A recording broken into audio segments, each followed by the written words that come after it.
But being in there with her silent mother was worse than going to church. She felt stifled, unable to breathe. The sadness was thick enough to choke on. Grandmother Beulah was just as quiet as her daughter. She and Rose had never been close, and Beulah seemed surprised to find her back, tall, quiet Elise in tow, settling into the adobe house not out of desire to be close to her mother, but simply because Rose had no place else to go. All the words had gone out of Elise's life. At dinner time, instead of conversation, there was a bare minimum of spoken language. Pass the salt. Tortillas? I'll wash up. Elise heard only the sounds of knives and forks on the pottery plates, the sounds of chewing and swallowing. She often sat at the dinner table, pushing her food around her plate, wishing that someone would speak. She wished she could hear her father's voice, telling a story about his day. She wished she could look up into his twinkling blue eyes, wished she could see him wink at her. She wished she could hear him laugh and watch her mother's face light up and laugh with him. School was no better. 2 months into first grade, and Elise still felt like a flamingo, transplanted to the desert. She was too tall, even at 6. Fair-skinned, fair-haired, blue-eyed. She spoke no Spanish, which came flowing like mountain water out of the mouths of all the other first-graders. She wore dresses, plaid with Peter Pan collars and white ankle socks edged in lace. Everyone else wore jeans. But the J.C. Penney in this small town didn't bother to carry anything resembling long, and Elise was stuck, her dresses just deepening the divide between her and the others. At recess, Elise walked around the perimeter of the playground, kicking her black and white loafers against the red gravel.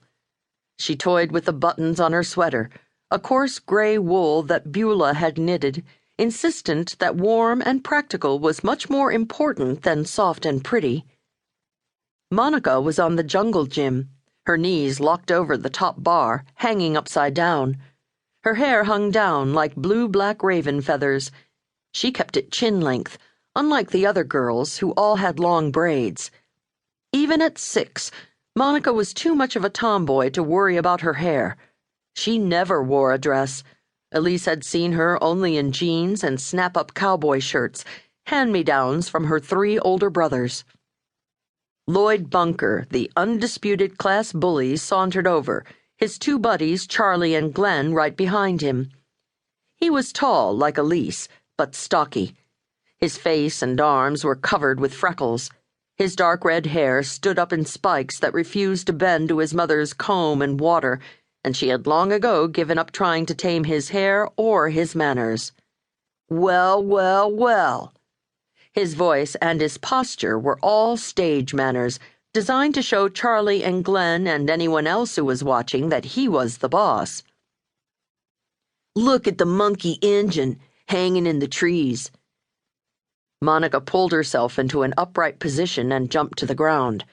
She spread her feet slightly, her hands clenched and unclenched by her sides. Her black eyes flashed. She was at least a head shorter than Lloyd and many pounds lighter, but she did not seem to notice.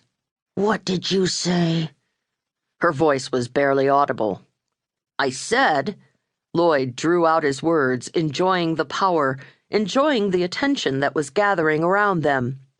Look at the monkey engine. He turned slightly, grinned at Charlie standing behind him on the right. I wonder what's worse, being a monkey or being engine? He raised a finger to his chin and tipped his head as if he were lost in deep thought. Or is it the same? Charlie and Glenn laughed. Lloyd turned back to Monica, his eyes growing flat and hard. Even a dirty Mexican is better. Can't think of anything worse than engine. Maybe I should call John Wayne, tell him we got an engine that needs killing. Monica jumped, her body lifting and slamming into Lloyd. He fell backward to the gravel, and Monica sat on his chest, pummeling his face with her fists. The children gathered around them, yelling. Mrs. Valdez hurried over, shouting,